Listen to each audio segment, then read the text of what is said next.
श्री रामजी लाल सुमन साहब जो समाजवादी पार्टी के राष्ट्रीय महासचिव राज्यसभा एमपी हैं, राज्यसभा में इन्होंने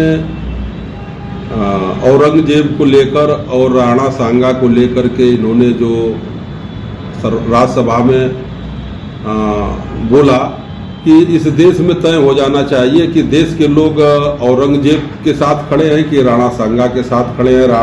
औरंगजेब को ले आने वाले राणा सांगा थे, तो मैं उनकी जानकारी उनको न होगी, चाहे वो जान के भी अनजान बन रहे होंगे, क्योंकि हर आदमी स्टेटमेंट अपने फायदे के लिए, अपने मतलब के लिए और कहीं से चीज़ों को लेकर के बोलता है। लेकिन मैं राणा सांगा के बारे में जानकारी इनको दे दूं, हमसे उम्र में बड़े हैं, वरिष्ठ हैं, सम्माननीय हैं, कि राणा सांगा सूरवीर राजा थे और राणा सांगा ने अपना जो गुरु माना था वो संत शिरोमणि गुरु रविदास जी को माना था। क्योंकि इस बीच में मुझे इस विवाद में इसलिए आना पड़ा है कि देश को, समाज को सच्चाई जान सके, क्योंकि मैं गुरु रविदास जी का भक्त हूँ और रविदास जी के नाम से अपना संगठन भी चलाता हूँ। संत शिरोमणि रविदास महासभा का मैं राष्ट्रीय अध्यक्ष हूँ। तो जो हमारे गुरु जी थे, जो काशी में जन्म लिए थे, संत शिरोमणि गुरु रविदास जी, राणा सांगा ने उनको अपना गुरु माना था और अपना ही गुरु नहीं माना, पूरा राजस्थान का राजगुरु माना। उनकी पत्नी रानी झाली ने उनको अपना गुरु माना, चित्तौड़ में उनको बुलाया, सम्मानित किया। यही नहीं, राणा सांगा के जो पुत्र थे भोजराज, राजा की जो पत्नी थी मीराबाई, मीरा ने भी गुरु जी को, हमारे संत शिरोमणि गुरु रविदास जी को अपना गुरु मानने का काम किया था। तो ऐसे राणा सांगा थे। राणा सांगा को रविदास समाज के लोग अपना मान सम्मान, उनका स्वाभिमान, उनका सम्मान, उनके लिए हर चीज उनके सम्मान में हम लोग आज रविदास समाज के लोग खड़े हैं, इसलिए कि राणा सांगा ने, रानी झाली ने, मीरा ने, भोजराज ने और चित्तौड़गढ़ के जब राजा थे, इन्होंने पूरा राजगुरु माना हमारे गुरु जी को, हमारे रविदास जी को।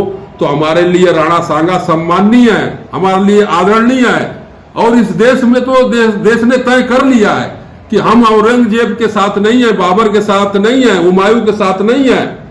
हम इस देश के लोग राष्ट्रवाद के साथ हैं, भारत माता के साथ हैं और इस देश के लोग संत शिरोमणि गुरु रविदास जी के साथ हैं, भगवान बुद्ध के साथ हैं, मर्यादा पुरुषोत्तम राम के साथ हैं, गांधी के साथ हैं। हम इस देश के गद्दार औरंगजेब, हुमायूं, बाबर के साथ नहीं है, न कभी थे।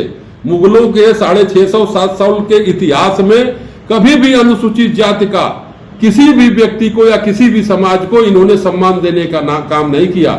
मुगलों ने भी हमसे वही काम कराया जो पहले से हमारे ऊपर थोपा गया। मुगलों ने ही हम लोगों को जातियों में बांटा, मुगलों ने ही हमसे मलमूत्र उठवाया, चमड़े का काम करने पे मजबूर किया, फिर भी हम इस्लाम धर्म कबूल नहीं किए। शाह सिकंदर लोधी ने गुरु रविदास जी को कैद किया था, जेल में डाला था, फिर भी गुरु रविदास जी ने और समाज के लोगों ने मेहनत की, लेकिन हम जेल जाना पसंद किए, लेकिन हम सनातन धर्म को छोड़े नहीं। हम इस्लाम कबूल नहीं किए, हम मेहनत किए, हम लड़ाई लड़े, संघर्ष किए, लेकिन अपने धर्म, अपने राष्ट्र के प्रति ईमानदार रहे।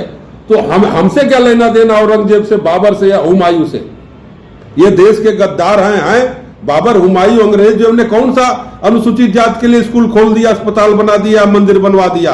अरे हमारे भगवान संत शिरोमणि को भी इसने जेल में डाल दिया और वो कह रहे हैं कि इब्राहिम लोधी ने के जरिए इसको औरंगजेब को बुलवाया गया था भारत में चढ़ाई करने के लिए।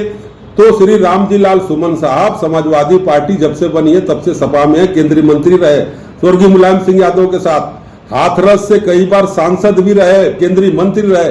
उम्र का तकाजा है, जब ज्यादा उम्र हो जाती है तो दिमाग काम करना बंद कर देता है, एक तरफा बात कर रहे हैं। हम रामजी लाल सुमन से पूछना चाहते हैं, 2 जून गेस्ट हाउस कांड सुश्री मायावती जी के ऊपर 1995 में समाजवादी पार्टी के द्वारा हुआ था, उस समय रामजी लाल सुमन साहब किसके साथ खड़े थे? क्यों नहीं बहन जी का पक्ष लिए? क्यों नहीं समाजवादी पार्टी का, सपा के गुंडों का विरोध किए? तब आप कहां खड़े थे जब अनुसूचित जाति के अधिकारियों के, कर्मचारियों का प्रमोशन में आरक्षण का बिल समाजवादी पार्टी के सांसद यशवीर सिंह जो बिजनौर से थे वो लोकसभा में फाड़ रहे थे? तब आप कहां थे? तब आप किसके साथ खड़े थे? आरक्षण में प्रमोशन का बिल फड़वाने वालों के साथ खड़े थे। आप समाजवादी पार्टी की सरकार में बाबा साहब, रमाबाई, कांसी राम नगर, संत रविदास नगर, कबीर साहब के नाम से रमाबाई, ज्योतिबा फुले, जितने जो हमारे संत थे अनुसूचित जात पिछड़ी जात के नाम पे इनके नाम से जिलों का नाम, मेडिकल कॉलेज का नाम, स्कूल का नाम बदला गया था, तब आप कहां थे? यही नहीं, सहारनपुर जिले में शेखुल हिंद नाम किया गया, कांसीराम मेडिकल कॉलेज का नाम बदल के, स्वर्गीय मुलायम सिंह यादव वहां थे। आजम खान ने नाम बदला था, तब आप कहां थे? तब किसके साथ खड़े थे? आज इस तरह से बयान दे करके आप अपनी तो फजियत करा ही रहे हैं, समाज की भी दुर्गति करा रहे हैं, उस दल पार्टी की भी करा रहे हैं। इसलिए कभी भी मैं आपसे छोटा हूं, कभी भी किसी देश के खिलाफ, राष्ट्र के खिलाफ, किसी जाति के खिलाफ, किसी धर्म के खिलाफ नहीं बोलना चाहिए। बोलने से पहले 100 बार सोचना चाहिए। सम्राट अशोक ने कहा है कि किसी धर्म की निंदा और अपने धर्म की प्रशंसा नहीं करनी चाहिए। यह देश सबका है, हमको कोई ऐसी बात नहीं कहनी चाहिए जिससे किसी की भावनाएं आहत हो, और यह देश सबका है और सबको लेके चलने दे रहने की बात करनी चाहिए। कोई भी दल पार्टी एक जात एक धर्म से नहीं चलती है, सबको जो लेके चलेगा वही देश राष्ट्र को लेके आगे बढ़ेगा। और इतना ही सब कहना है, ये मेरे निजी विचार है, जो मैं संत श्रोमणी रविदास महासभा का राष्ट्रीय अध्यक्ष हूं और मैं भारतीय जनता पार्टी में अनुसूचित जात प्रदेश कार्य समिति सदस्य रह चुका हूं और उत्तर प्रदेश सरकार में अनुसूचित जात विकास निगम सदस्य हूं। ये 2-3 दिन से जो डेली टीवी पे अखबारों में जो लोकसभा राज्य चल रहा है, तो इसलिए मैं इसकी बात को बताने के लिए, जनाने के लिए, इसका खंडन करने के लिए और आगाह कराने के लिए, क्योंकि इस देश में 24 करोड़ रविदास समाज के लोग रहते हैं। रविदास समाज इस देश की सबसे बड़ी विशाल आबादी है, कश्मीर से कन्याकुमारी तक लोग रहते हैं। और संत श्रोमणी गुरु रविदास जी को राणा सांगा ने अपना गुरु माना था, तो रामजी लाल सुमन साहब को राणा सांगा के बारे में सोच समझ के बोलना चाहिए था। रामजी लाल सुमन साहब को शायद इतिहास की जानकारी नहीं है या गलत बातें कर रहे हैं, इसलिए अपनी त्रुटि को सुधारें। और हम राणा सांगा के वंशजों का, राणा सांगा के समाज के लोगों का हम सम्मान करते हैं, जिन्होंने हमारे भगवान को, हमारे संत शिरोमणि को गुरु रविदास मानने का काम किया, संत शिरोमणि मानने का काम किया। जय रविदास, जय संविधान, जय भीम, जय श्री राम।